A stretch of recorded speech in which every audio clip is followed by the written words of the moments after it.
Over the last 2 decades, China has developed into a global economic superpower. China has outperformed every other country on the planet in terms of economic growth. But what if I told you that China's entire expansion was a hoax? That is how ARK CEO Invest, Cathie Wood, is on top of things, comparing China's rise to Japan's, including the 30-year economic calamity in the year 1990s like Japan's GDP. A real estate bubble is the catalyst for this. The greatest housing bubble in history is currently taking place in China. I'll go over everything from top to bottom in this video. The world is about to realize China's impending demise. Welcome to Financial Market TV. If you're new to the channel and enjoy content like this, hit that subscribe button and the notification bell. Also, please don't hesitate to share your comments down below and give this video a like. Let's get started. China's economy has developed significantly over the last 20 years, but real estate has accounted for a significant amount of that growth. Property developers have taken out loans to expand their portfolio of properties to hundreds of locations. This was due in part to China's fast population increase, but speculation rose even more as home prices continue to rise year after year. The majority of Chinese citizens that no longer afford a standard housing apartment in cities like Beijing or Shanghai would purchase a property within the vicinity of this city, but far enough that prices would be cheap. This expansion, according to property developers, will continue. As a result, they built houses further and further out in advance. If you drive an hour or two outside of Beijing or Shanghai these days, you'll notice something odd. There are many modern structures in excellent condition, however, there is one problem. There's no one around. Those cities are ghost towns because the only reason they exist is because speculators believe that prices will rise in the future. This is a witness to China's rising real estate bubble, which is a major economic engine. Consider China's most famous ghost town or those new coast towns. The city was expected to have 1 million people in housing, but that number went down to 300K and finally 100,000 in 2016. These types of empty units are so widespread that the aggregate amount of space can literally house an entire country of Italy. After 20 years of appreciation, the Chinese real estate sector is now worth over $50 trillion, 2 times more than the US and almost 4 times more than China's entire GDP. Property prices near cities are so high relative to income that even after years of saving, citizens will have no choice but to rely on mortgages to afford shelter. This is exaggerated by the fact that increasing property prices make citizens feel the fear of missing out, ultimately forcing citizens to take out dangerous levels of loans. 4 of the top 10 most expensive cities to buy a home are all in China. This kind of gratitude is concerning, and it won't last indefinitely. We saw similar indicators in the United States during the 2008 recession, and we're seeing them now in China because the Chinese home market keeps growing in price. China's real estate boom is already showing signs of a significant decline. Property developers have done anything to increase their real estate portfolios as quickly as possible, just as they did before any financial catastrophe. And as a result, they are now saddled with too much debt to manage. The Chinese real estate development was among these developers, Evergrande. And Evergrande is one of the largest real estate developers in the world. By using corporate bonds issued to international investors, Evergrande grew its real estate portfolio to over 565 million square meters of development land. This was only possible because Evergrande took out over $300 billion in debt, such enormous access to capital at Evergrande. In 2018, Evergrande became the world's most valuable real estate firm. This upbeat attitude began to shift abruptly soon after. Credit agencies recently had to label Evergrande and default when investors recognized the company was in serious jeopardy, following the failure of the corporation to repay a $260 million interest payment. As Evergrande's bond prices have plummeted dramatically in recent months, the credit outcry has been extreme. In reaction to the debt problem, international bondholders are threatening to sue Evergrande. President Xi Jinping has been cracking down on the Chinese real estate sector, with presidencies aiming to lessen China's reliance on the property sector by limiting the amount of real estate speculation. Xi's mantra is that homes are for living in, not for speculation. The president's actions are a threat to China's economic stability. Evergrande may be a large fish in the pond, but it's simply just one of many developers that are defaulting. Chinese real estate developers are currently dropping like flies. A Chinese developer, for example, recently missed out on a $101 million interest payment. The $175 million loan was defaulted on by another developer, Oceanwide Holdings. In the fourth quarter of 2021, a total of 484 enterprises were overdue on at least 3 commercial payments, according to a recent exchange. That is a startling sum. But the catastrophe is only getting worse. With the passage of time, it has become clear that the Chinese real estate may not be the ideal investment right now. Property developers are well aware of this. In December 2020, contracted sales for the top 100 real estate development enterprises were down 35%.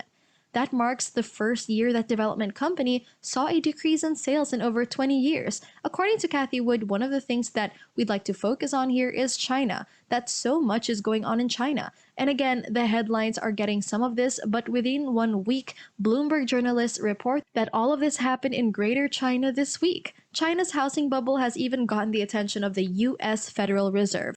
The Fed believes that China's real estate slump will affect the U.S. economy in the long run. Stresses in China's real estate industry, according to the Fed, might pressure the financial system, with profitable spillovers to the United States. To back up this assertion, the Fed cites China's government and local debt is a big concern. Many economists believe that China's rapid economic growth is a sign of affluence. However, a large portion of this growth was fueled by a massive debt bubble, which affected not only real estate but the entire Chinese economy. Chinese household debt has increased significantly in relation to both income and GDP over the last 2 decades, and household debt is growing disproportionately to GDP. It's true that China's GDP has been growing incredibly quickly, but what's growing even faster is China's debt. The debt crisis is becoming so severe that China's total debt as a percentage of GDP is almost in line with that of developed countries. Imagine an economic powerhouse like China having almost as much relative debt to GDP as developed countries do. Such an overextension is bound to come with negative consequences. Another issue raised by the Fed is inflated real estate valuations, which have been shattered by the Chinese Communist Party crackdowns. The statement was made in connection to the Chinese government's 3 red line strategy in the real estate sector. 3 red lines marks the limits on how much money real estate developers may borrow, a liability to asset ratio of less than 70%, and a net debt to equity ratio of less than 100% are 2 of the 3 conditions. Companies who reach these thresholds will be able to grow their debt by 5% per year for each red line they meet. While such a strategy is acceptable to implement, the government should have done so many years ago. Cathy, who likens the CCP's actions to playing with fire because their new policies could burn the whole property sector into ashes. Now that the developers are overextended, it's going to be difficult to bring them back to the ground. 2/3 of the top 30 tiniest developers have crossed at least one red line. The problem with these 3 lines is that the property developers can't just reduce their responsibilities with a flick of a wrist. The only option is to stay within the limits, is to sell the houses, which is precisely what many developers are doing right now. Everyone in the Kaiser Group holdings is trying to sell their properties as soon as possible. Every weekend, they try to sell the pompous tower, which is the Hong Kong headquarters where it's located. That property, however, has not yet been sold. Kaiser Group Holdings has put out 18 of its projects on the market, totaling 4.7 million square feet. And like every other big Kaiser, none of these projects have yet to be sold. The issue with all of these properties going on sale is that there aren't any buyers available. This is because of all the other real estate developers are trying to meet the 3-line requirement. If there's no buyer for all this property on the market, the only solution would be for Evergrande to lower their prices. And when those prices are lowered again and again, the market is going to collapse. That is evidence. Whenever we're going to announce that they're going to offer a 30% discount for all properties in an effort to raise cash, a 30% drop is a large amount. But even that is not enough for buyers to sweep in against properties that are simply not selling fast enough for the company to pay off its loan interest. This would stifle China's formerly rapid GDP growth, something experts have predicted for decades. The development of real estate accounts for 29% of China's overall economic output. Consider that will happen to the GDP. According to the Fed, if the industry fails, China's looming slowdown will affect people all around the world, not just Chinese nationals. The Federal Reserve stated that China's economic downturn might put pressure on global financial markets during the next 2 years, posing dangers to global economic growth and, in turn, the United States. To put it another way, if the Chinese real estate market collapsed, the world economy would suffer as a result. China is responsible for practically all of the goods produced in the globe. In 2019, over 28% of global manufacturing output was from China. You might think that China is too big to fail, but this type of economic slowdown is not one that we haven't seen before, though. The crisis happened many decades ago. Japan's 1989 real estate crash is very similar to China right now. Back in the 1980s, Japan was the golden model for growing economies. Other countries in the world envy Japan's rapidly growing real GDP, which grew at an immense rate of 38.9% in the 1980s. Economists thought that Japan would eventually overtake the US as the largest power in the world. But the reports showed that Japan's theoretical land value was worth 4 times more than all of the land in the US. Japan did not have a massive debt issue after decades of pushing towards economic expansion.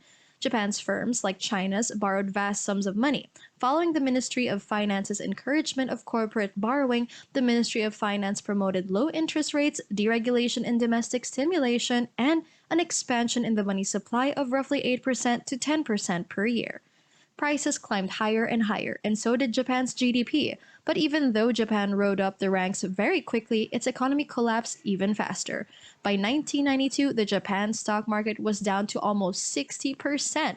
Over the next 3 decades, the Nikkei index dropped an additional 45% on top of the existing 60% fall. This crash was known in the last decades because equity prices didn't recover for decades. Cathy would believe China is in a very similar situation. According to her, Chinese real estate prices are elevated to new highs that are fueled by a growing debt crisis. The implications of China's pending crash are immensely deflationary. More specifically, China's struggling economy is going to crash commodities to unbelievable lows, and upcoming crashes would have powerful implications. Now, commodities haven't crashed much yet, and because of that, Cathy's confused, but consumer confidence typically leads to lower commodity price. Consumer confidence right now is relatively still high, which could be misguided by prices. The consumer savings is 75% in real estate, so Cathy thinks that this property debacle is quite something. So we shall see property prices are already beginning to crash. Chinese property sales fell over by 16% over a year in November, and new homes prices fell by 0.3% month over month. Now, a 0.3% month over month decline may not seem like much, but when annualized, that's a 3.6% decline. Chinese housing prices have decelerated to rates not seen since the 2015 Chinese economic slowdown in ARK Invest quarterly report. Cathy explained how she feels China's economy will decelerate significantly in the next 3 to 6 years. If Cathy is correct, the market will likely focus more on the possibility of a recession in the United States, a major slowdown in China, emerging market economies, and possibly a surprising reduction in inflation in the next 3 to 6 months. The Chinese Communist Party has acknowledged that the Chinese economy is deteriorating and has taken steps to prevent a disaster. China's central bank has announced a rate decrease to help the economy, which is in direct opposition to Fed Chairman Jerome Powell's desire to raise rates as quickly as feasible. China's housing market is in a serious difficulty, and it's just going to get worse. Due to credit restrictions and restrictive policies, the S&P's rating agency predicts a 10% drop in nationwide house sales in 2022. That downturn will affect you in some way, regardless of where you are watching this video from. With that said, let me know what you think about China in the comment section below. Do you agree with Cathy's point of view? Thanks for watching the whole video. Again, if you're new and like this type of content, subscribe to our channel. And don't forget to leave a comment down below and hit that like button. Also, click on the notification bell to get updated on our weekly uploads. See you in the next video.